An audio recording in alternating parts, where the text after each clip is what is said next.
할렐루야. 6월 3일 금요일 새벽 기도를 시작하도록 하겠습니다. 사도신경으로 우리의 신앙을 고백하시겠습니다. 나는 전능하신 아버지 하나님 천지의 창조주를 믿습니다.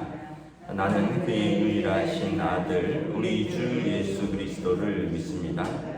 그는 성령으로 잉태되어 동정녀 마리아에게서 나시고 본디오 빌라도에게 고난을 받아 십자가에 못 박혀 죽으시고 장사된 지 사흘 만에 죽은 자 가운데서 다시 살아나셨으며 하늘에 오르시어 전능하신 아버지 하나님 우편에 앉아 계시다가 거기로부터 살아있는 자와 죽은 자를 심판하러 오십니다. 나는 성령을 믿으며 거룩한 공교회와 성도의 교제와 죄를 용서받는 것과 몸의 부활과 영생을 믿습니다. 아멘. 찬송가 213장 찬양하시겠습니다. 찬송가 213장입니다.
신약성경 고린도전서 14장 26절에서 40절까지 말씀입니다. 고린도전서 14장 26절에서 40절까지 말씀입니다. 찾으신 줄 알고 저와 여러분들이 한 절씩 교도하도록 하겠습니다. 고린도전서 14장 26절에서 마지막 절입니다. 그런즉 형제들아 어찌할까? 너희가 모일 때 각각 찬송시도 있으며 가르치는 말씀도 있으며 계시도 있으며 방언도 있으며 통역함도 있나니 모든 것을 덕을 세우기 위하여 하라. 만일 누가 방언으로 말하거든 두 사람이나 많아야 세 사람이 차례를 따라하고 한 사람이 통역할 것이요 만일 통역하는 자가 없으면 교회에서는 잠잠하고 자기와 하나님께 말할 것이요 예언하는 자는 둘이나 셋이나 말하고 다른 이들은 분별할 것이요 만일 곁에 앉아 있는 다른 이에게 계시가 있으면 먼저 하던 자는 잠잠할지니라. 너희는 다 모든 사람으로 배우게 하고 모든 사람으로 권면을 받게 하기 위하여 하나씩 예언할 수 있느니라. 예언하는 자들의 영은 예언하는 자들에게 제재를 받나니 하나님은 무질서의 하나님이 아니시오 오직 화평의 하나님이시라. 모든 성도가 교회에서 함과 같이 여자는 교회에서 잠잠하라. 그들에게 말하는 것을 허락함이 없나니 율법에 이른 것 같이 오직 복종할 것이요 만일 무엇을 배우려거든 집에서 자기 남편에게 물을지니 여자가 교회에서 말하는 것은 부끄러운 것이라. 하나님의 말씀이 너희로부터 난 것이냐 또는 너희에게만 임한 것이냐. 만일 누구든지 자기를 선지자나 혹은 신령한 자로 생각하거든 내가 너희에게 편지하는 이 글이 주의 명령인 줄 알라. 만일 누구든지 알지 못하면 그는 알지 못한 자니라. 그런즉 내 형제들아 이어가기를 사모하며 방언 말하기를 금하지 말라. 함께 읽습니다. 모든 것을 품위 있게 하고 질서 있게 하라. 아멘. 할렐루야. 네, 오늘 또 새날이 시작되었습니다. 우리 주님 주시는 은혜와 평강이 가득한 복된 날 되시기를 축복합니다. 오늘까지 이제 계속해서 은사에 대해서 말씀을 하죠.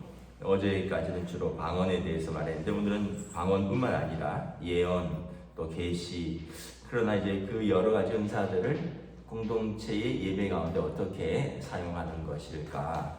26절에 보시면 그런데 형제들아 어찌할까 너희가 모일 때 각각 찬송시도 있으며 가르치는 말씀도 있으며 계시도 있으며 방언도 있으며 통역함도 있나니 모든 것을 덕을 세우기 위하여 하라. 자, 너희가 모일 때 예배죠. 성도들이 모여서 하나님께 예배할 때 찬송도 있고요. 가르치는 말씀, 설교도 있고요. 또 계시도 있고 또 방언도 있고 기도도 있고요. 근데 그 방언을 기도할 때 통역도 있다라는 것입니다. 그래서 이 모든 예배의 요소들을 어떻게 해야 하느냐? 덕을 세우기 위해서 하라. 그래서 함께 예배 드리는 사람들이 다 덕이 돼야 된다라는 것입니다. 나만 은혜만 되면 되는 게 아니라 다른 사람에게도 은혜가 되고 또 다른 사람에게도 덕을 세우기 위해서 하라라는 거죠. 그래서 좀 이렇게 조화 있게 하고 질서 있게 하고 또 40절에 보면 품위 있게 하고. 그래서 여러분 예배를 드릴 때 우리가 한번 생각을 해보시면 됩니다. 찬양할 때는 찬양하면 되고요. 같이 기도할 때는 또 같이 기도하시고 또 말씀을 들을 때는 같이 말씀을 듣고 그리고 또 우리가 말씀을 또 나누고 할 때는 같이 나누고 이래야 되는데 그러니까 그러려면 어떻게 됩니까? 좀 다른 사람들과 조화도 이뤄야 되고 또 그 시간이 어떤 시간인지 알 수 있어야 되죠. 그런데 자기 혼자 너무 튄다거나 또 조화를 이루지 못하거나 또 그 시간에 합당한 걸 하지 않는다면 뭐라 그럴까요? 우리가 볼 때 좀 센스가 없다 그러잖아요.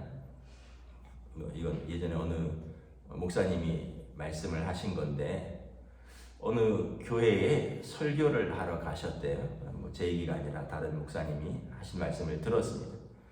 근데 제일 앞자리에 어떤 성도분이 한 분 앉아 있는데 설교를 한마디 하면 아멘! 이런다는 거예요. 그래서 여러분 반갑습니다. 아멘! 그래서 이분이 좀 되게 이렇게 반기나 보다.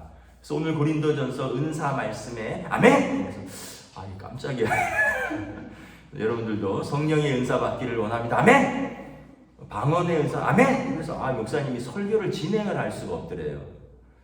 그러면 여러분 그게 본인은 은혜가 돼서 그럴 수 있지만 말씀을 전하는 목사도 힘들고 같이 예배드리는 다른 사람도 힘들고 나중에 끝나고 물어봤대요. 목사님한테 저분 도대체 어떤 분이냐, 되게 열심히 예배를 드리는 것 같긴 한데 많이 힘들었다 그랬더니, 목사님 조금 센스가 부족한 분입니다. 우리도 다 힘든데 어떻게 하겠습니까? 그래도 예배 드리겠다고 교회에 나와서 아멘 아멘 하는데, 제가 몇 번 말씀드렸는데 그때는 네 알았습니다 하는데 잘 못 고친다는 거예요. 근데 뭐 그렇다고 해서 당신 예배 드리지 마세요 이럴 수는 없잖아요. 그런데 이제 그 교회 교인들은 하도 그래서 안다는 거예요. 그런데 그래도 좀 불편한 거죠. 이 뭔가 어떻게 조화와 질서와 품위에 맞지 않잖아요. 그래서 여러분 제가 이렇게 부탁드립니다. 찬송할 때는 찬송을 하셔야 돼요. 막 찬양팀이 앞에서 열심히 인도하는데 눈 딱 감고 요즘 마스크 쓰기 때문에 잘 알 수 없지만 입을 안 벌리시고 찬양할 때 눈 딱 감고 고상하게 계시고, 그러면은 여러분 하나님 앞에 함께 찬양하는 시간이잖아요. 그리고 또 누군가 대표 기도를 한다. 그럼 또 대표 기도를 내 마음과 또 내 영으로 따라가는 거예요. 그분이 뭐 장로님이나 또 어떤 권사님이나 집사님이 우리를 위해서, 우리 예배를 위해서 아마 하루 이틀 또는 일주일 내내 준비하면서 기도한 기도문입니다. 그래서 그냥 그 기도를 같이 따라가면서 주님의 마음에 같이 올려드리는 기도죠.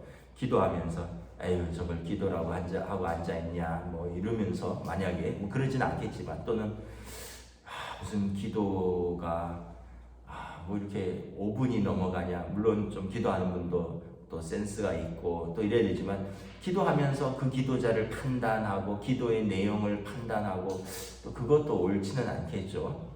또 여러분 설교 시간에는 어떻게 돼요? 설교를 듣는 시간이잖아요.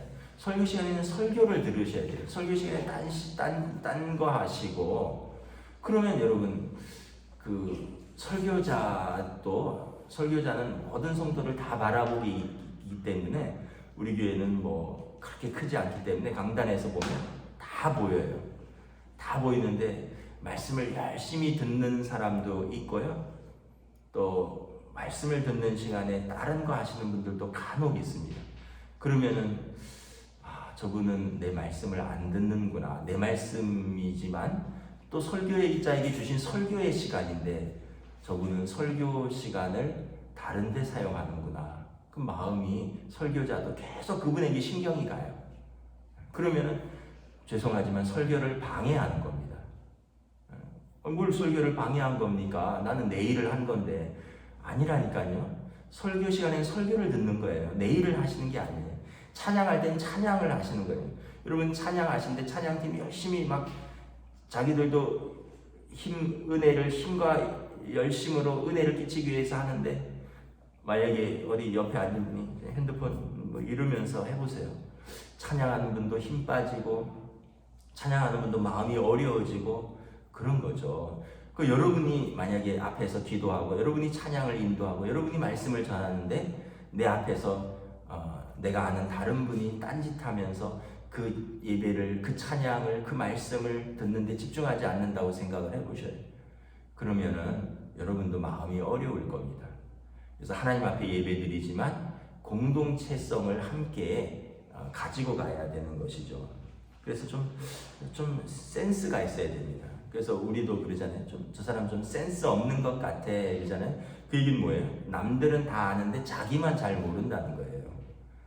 그러니까 여러분 좀 남들하고 같이 좀 보조를 맞춰 가셔야 되는 거죠.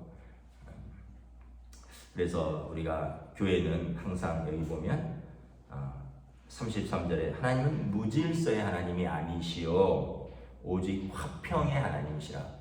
질서 있고요 화평을 이루는 공동체가 되어야 된다는 것입니다.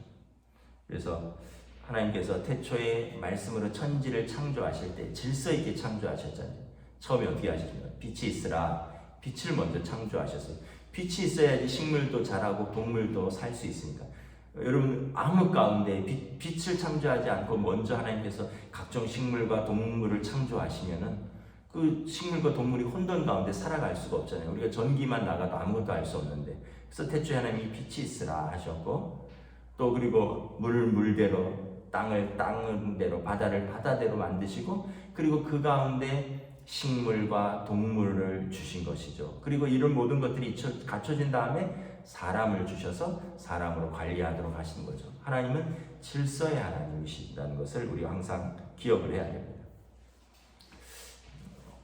어제 제가 어떤 우리 목사님들 모임이 있어서 어느 교회에 갔었습니다. 근데 이제 아주 좀 재미있는 부목사님을 만났는데, 뭐 이분은 뭐 제가 뭐라 그러는 게 아니라 이분의 장점을 말하고, 그 담임 목사님이 이 장점을 어떻게 잘 활용하는지를 말씀을 드리는 겁니다. 이제 교회 주차장으로 이렇게 진입을 하는데, 이렇게 부목사님들이 안내를 하더라고요. 그런데 너무 마치 백화점처럼 안내를 하더라고요. 반갑습니다, 어서 오세요, 막 이러더라고요. 그래서 내가 깜짝 놀랐어요. 아니, 교회에서 부목사님이 그것도 새신자도 아니고 다른 목사님들이 이렇게 오는데 주차 안내를 하는데 너무 해맑더라고요. 그래서 참 이렇게 나이도 38이라는데 이렇게 박수를 치면서 막 어린아이와 같이 순전함으로 맞아주시는 분이 있을까? 그래서 처음에는 너무 기분도 좋고, 그래서 얘기를 하는데 이런저런 하는데 저만 느낀 게 아니라 다른 목사님들도 그 부목사님 참 사람이 밝고 명랑하네. 나 이렇게 교회 와서 박수 받아보기는 내가 정말 오랜만이야. 주차 차 몰고 들어가면서 박수 받아보기는 내가 정말 오랜만이야. 이런 다들 그런 얘기를 하는 거예요. 우리 백화점 가면은 이제 백화점에 막 주차 요원들이 경광등 켜시고 이쪽으로 가시고 막 이러잖아요. 그런 분위기인 거죠. 그런데 이제 목사님이 그러더라고요. 저분은 한 번도 얼굴 찌푸린 걸 본 적이 없어, 이러는 거예요. 그러면서 너무 밝다는 거예요. 근데 이 너무 밝은 게 장점이자 단점이기도 하다는 거죠. 그래서 예를 들면은 이분이 아마 가정적으로도 넉넉하고 또 부모님의 사랑도 많이 받고 그리고 자기는 늘 행복하고, 근데 약간의 조금 그 센스는 살짝 좀 부족한 면이 있대요. 근데 너무 사람 자체는 가정적으로 부족한 것이 없이 자랐고, 부모님의 사랑을 너무 많이 받았고, 은혜를 받았고, 자기는 예배드린 것이 너무 행복하고, 그래서 목회자가 되셨고, 그런데 약간의 이제 센스는 살짝 조금 보통 사람하고는 다르다. 그래서 전의 교회에서도 이렇게 5군데인가 이력서를 하는데 잘 안 되고, 또 그런데 이제 자기가 이렇게 받았다는 거예요. 근데 예를 들면 찬양하고 이러면 예배 중에 제일 은혜를 많이 받는데 막 이렇게 찬양하고 막 이렇게 은혜 받고, 그러니까 목사님이 이렇게 제일 먼저 은혜 받고 하니까 다 좋은데 조금 약간 과한 부분도 좀 있고, 그런데 이제 목사님이 그 사람의 은사를 알고 그렇게 찬양하고 섬기고 안내하고 새신자 환영하고 이럴 때 이제 이분을 쓰는 거예요. 근데 이제 이분은 대신에 교구나 신방은 하지 않는 거죠. 왜냐하면 교구나 신방을 가면 여러분 슬픈 얘기도 들어야 되고 가슴 아픈 이야기도 들어야 되고 이래야 되는데, 자기는 항상 행복하니까 슬픈 얘기를 듣고 가슴 아픈 얘기도 있고 같이 울기도 해야 되고 같이 웃기도 해야 되고 차분히 앉아서 듣고 기도도 하고 이래야 되는데, 이분은 항상 텐션이 이렇게 올라가 있으니까 그 부분에는 좀 적합하지 않은 것 같다. 그래서 이제 신방이나 교구는 맡기지 않고 새신자 환영 또는 청년부, 찬양, 안내 이런 쪽으로 한다 그러더라고요. 그러니까 그분의 은사를 알고 담임 목사님이 지혜롭게 배치를 하는 거죠. 그런데 이제 또 그분도 그런 장점이 있지만 또 그 자기만의 독특한 것을 또 자기는 또 잘 못 알아채리는 것 같기는 해요.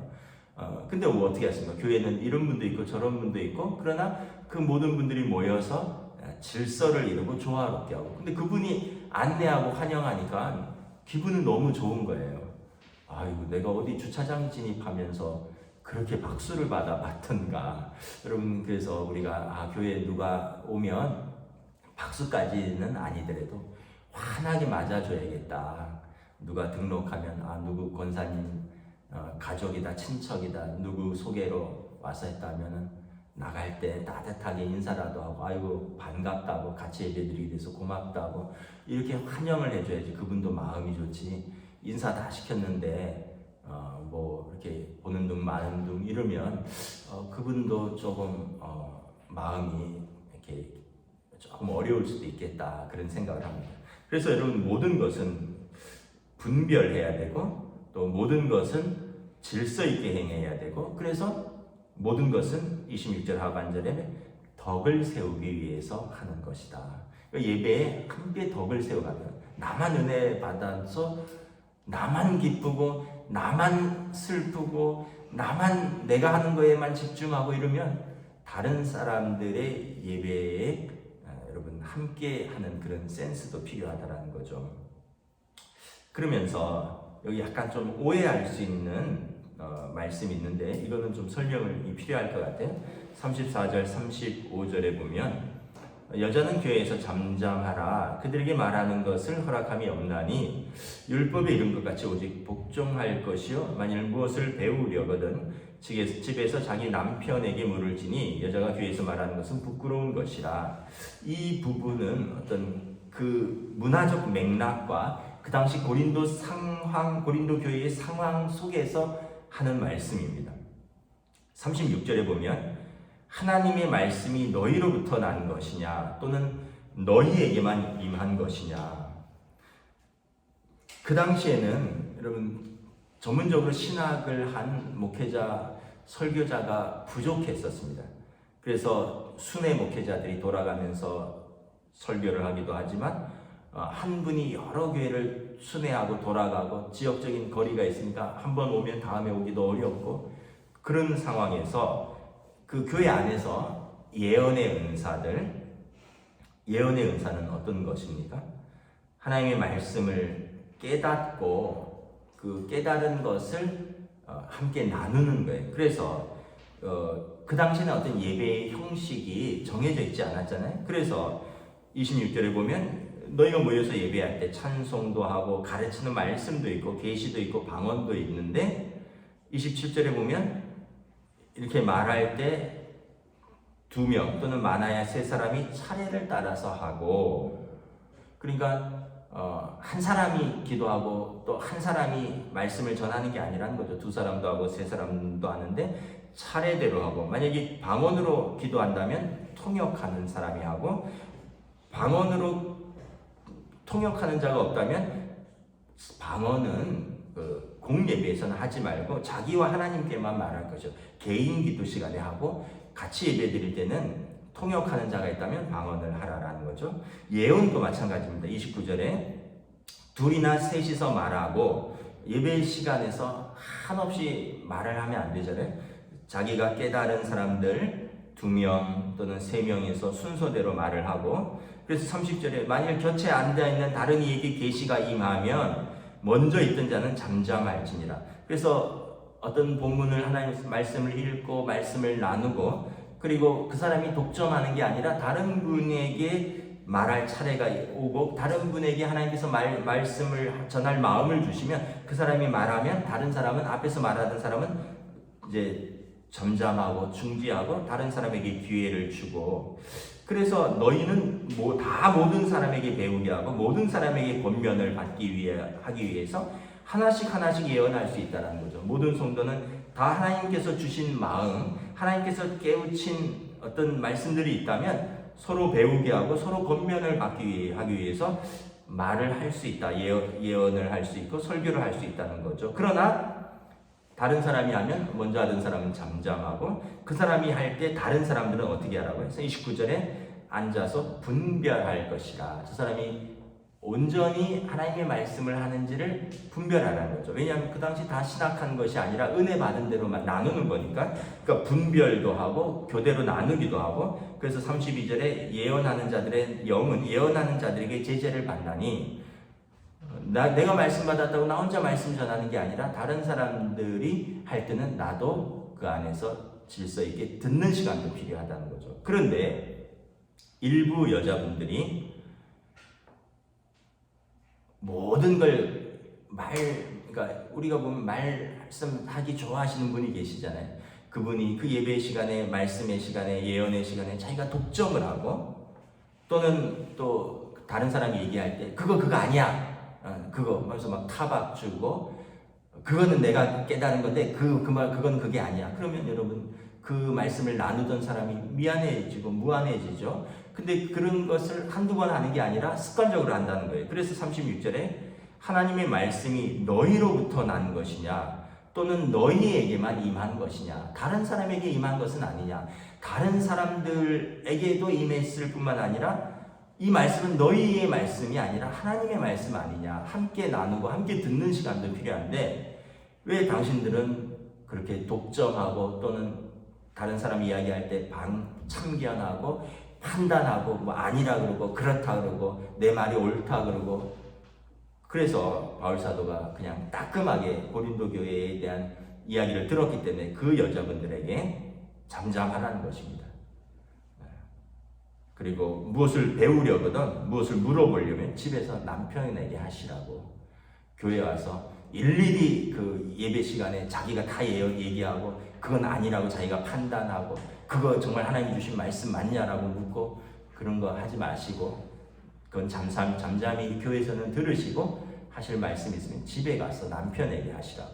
바울 사도가 어떤 여성 편견론자라서 여성들을 무시해서 하는 것이 아니라 고린도 교회에서 여자분들이 예언도 하고 방언도 하고 공예배 기도도 하고 지금은 설교도 한다는 거잖아요.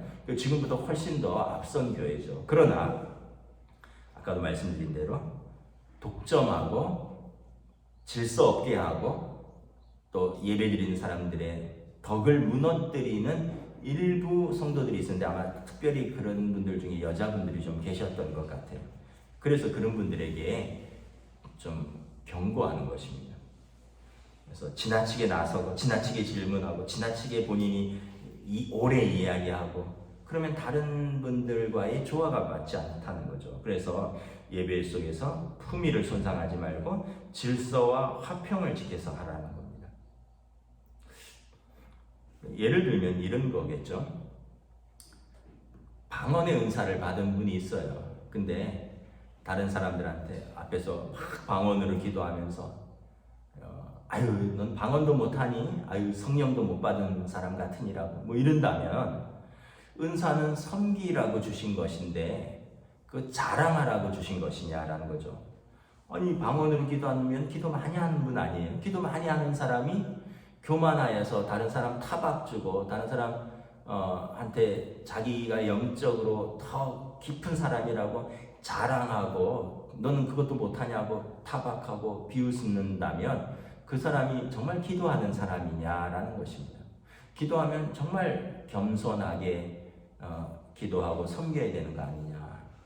또 말씀을 전하는데 또 말씀의 은사가 있는 분들이 있죠. 우리도 큐티 나눔방 하면은 좀 뜬금없는 이야기를 하는 거, 주제를 벗어나서 이야기하는 분도 있고, 또는 뭐 큐티 나누라 그랬는데 막 자기 이야기 막 사생활 막 그래서 막 주제랑 이렇게 벗어난 이야기하는 분들도 있고, 그래서 항상 이렇게 좀 질서가 있어야 되는데 주제로 돌아가고, 그래서 사회자가 이렇게 골고루 시간을 분배하고 주제가 벗어나면 거기서 이렇게 주제를 좀 전환하고 이런. 근데 우리 안에도 그런 게 있잖아요. 그래서 모든 것은 내 자랑이나 나의 유익이 아니라 공동체 전체의 덕과 유익과 질서와 조화와 품위를 지켜서 행하라라는 것입니다. 말씀을 마치도록 하겠습니다.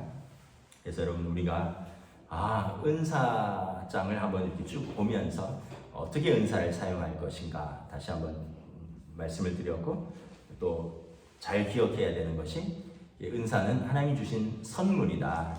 그래서 나도 기쁘고 다른 사람을 유익하게 하고 전체 공동체의 덕을 세우는 데 사용하는 것이다. 그리고 그 은사들은 질서 있게 하고 품위 있게 하고 조화롭게 해야 되고, 찬양할 때는 찬양하시고 기도할 때는 같이 기도하시고 말씀을 들을 때는 말씀 듣는 데 집중하시고, 그래서 전체의 예배에 방해가 되지 않도록 다른 사람들과 함께 은혜의 예배에 동참하라라는 것입니다. 기도하겠습니다. 하나님 은혜를 감사합니다. 우리는 개개인이지만 또한 공동체로 살아갑니다. 공동체의 일원으로서 질서 있고 또 책임 있고 또 공동체의 덕을 이루는 우리가 책임 있는 또 한 사람 한 사람 구성원이 될 수 있기를 원합니다. 마치 가정에서 아빠의 역할이 있고 엄마의 역할이 있고 자녀들의 역할이 있듯이 또 서로 역할들을 우리가 교회 안에서도 존중하고 또 맡은 분들은 겸손히 섬기고 또 그분들을 인정해주고 또 함께 조화롭게 또 질서 있게 평화롭게 섬기고 또 은혜 받을 수 있는 공동체가 될 수 있기를 원합니다.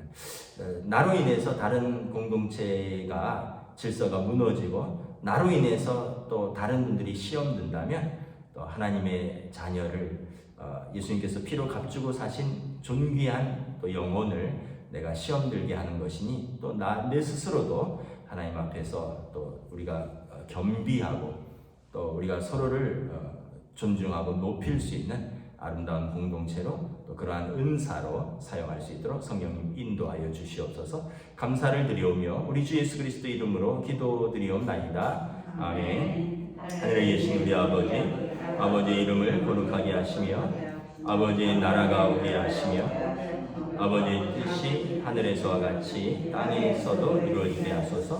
오늘 우리에게 일용할 양식을 주시고 우리가 우리에게 잘못한 사람을 용서하여 준 것 같이 우리 죄를 용서하여 주시고 우리를 시험에 빠지지 않게 하시고 악에서 구하소서. 나라와 권능과 영광이 영원히 아버지의 것입니다. 아멘.